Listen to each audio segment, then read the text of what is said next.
semuanya, perkenalkan aku Alivia Mesyahrani Borusyagia. Dan ini Aku Wahyu Gunawan. Dan kita saat ini berada di Cafe Teamo. Yuk ikuti keseruan kita yuk.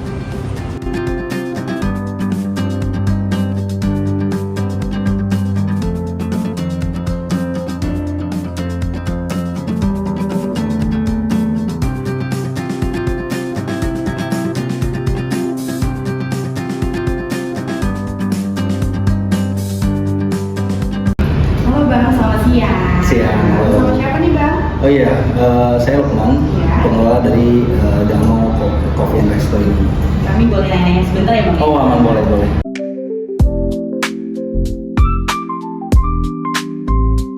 Oke, untuk pengelolaan sampah sih sebenarnya kalau kita garis bawah ya, ini juga butuh peran penting dari semua aspek ya, maksudnya kayak dinas-dinas terkait lah, karena di sini pun kita juga belum ada regulasinya untuk pengelolaan sampah dipisah atau digabung. Jadi untuk sementara ini sih kita seiring berjalannya ya digabung aja sih organik sama non organiknya kayak gitu.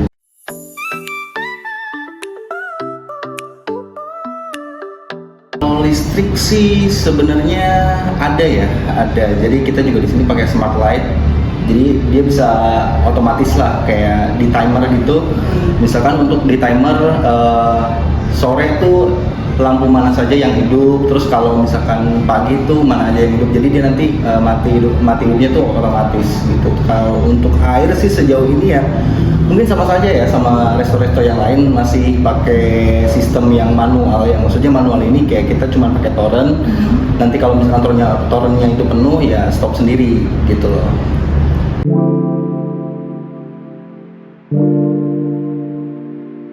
Sebenarnya udah lama sih terpikiran usaha ramah lingkungan itu. Jadi kayak gue mengadaptasi, gue kan kebetulan memang agak berkembangnya di beverage ya. Maksudnya gue coba nguliknya di beverage.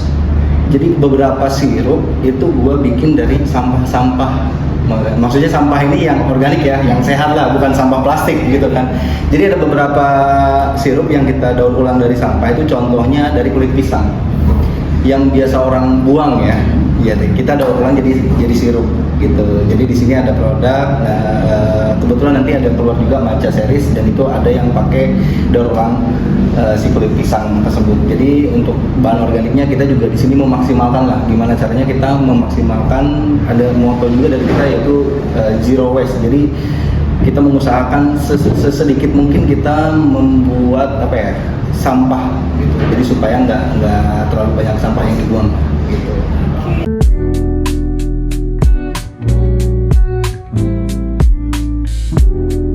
Tantangan sih sebenarnya semuanya udah pasti ada tantangannya ya. Udah mau di industri apapun, kalau di F&B sendiri sih paling sulit ya lebih ke memahami market ya.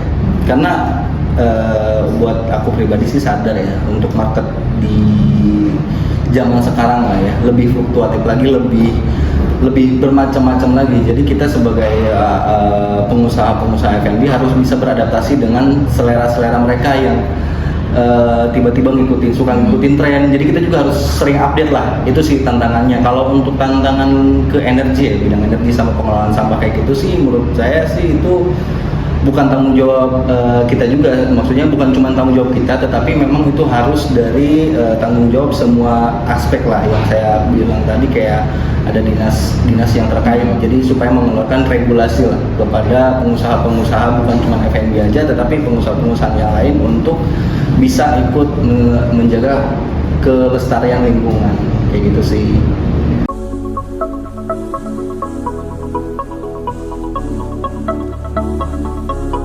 Ada beberapa ingredients yang kita ambil langsung dari Jakarta.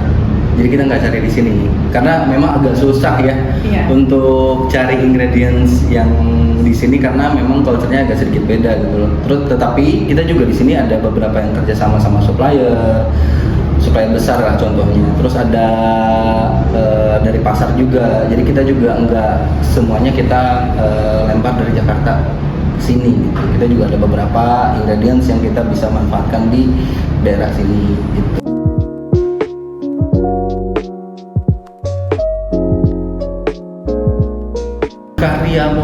sekitaran 15 sampai 17 lah. 15 sampai 17. Dan untuk hak-hak mereka ya kita juga di sini pasti kasih pertama ya extra off ya. Extra off, terus extra off itu jadi kayak tambahan waktu off lah. Yang biasanya mereka libur 4 hari kita tambahin jadi 5 hari dalam sebulan. Terus di samping itu kita juga ada cutinya juga. Jadi setiap tahun mereka dapat cuti 12 hari.